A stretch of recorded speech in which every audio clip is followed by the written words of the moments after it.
It was supposed to be cheerful. The summer picnic is the highlight of Wilbrooke's calendar. Tables lined with pies, baskets neatly arranged, the smell of cut grass drifting across the park.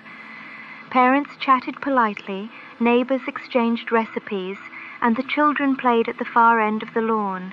They had been singing, as they always do, the same little round, voices weaving together in uncanny harmony, too perfect for children, too steady, but still sweet. Then they stopped, not gradually, not one by one, all at once. The silence was so sharp it seemed to cut through the air. Every child froze mid-motion, hands still clasped, eyes turned in the same direction. At first, no one noticed. Parents carried on their conversations, neighbors lifted forks, but slowly heads turned toward the quiet. That's when we saw them. Dozens of children, perfectly still, eyes wide, staring at something just beyond the tree line. I followed their gaze.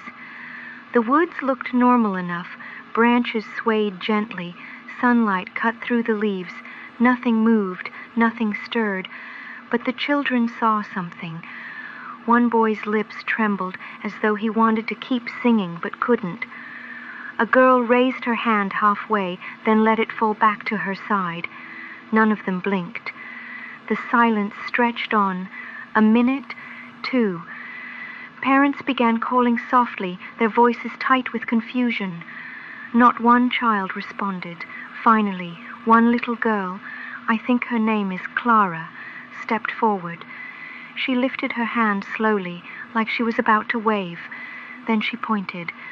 Every other child's hand rose to follow.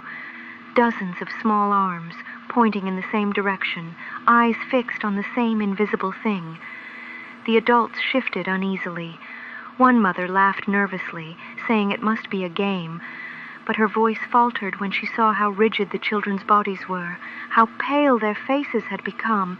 Then, just as suddenly, they lowered their hands. Their gazes broke, and without a word, they returned to singing. The same round, the same harmony, picking up as if nothing had happened. Neighbors clapped politely, plates were passed, the picnic continued, but the parents looked uneasy, because while the children sang, every eye stayed fixed on them, afraid to look toward the trees. I went back later, after sunset, just to be sure. The woods were quiet, too quiet, and that's when I saw it. Small footprints pressed into the dirt, dozens of them, circling in a wide ring just beyond the tree line, as if the children had been standing there all along.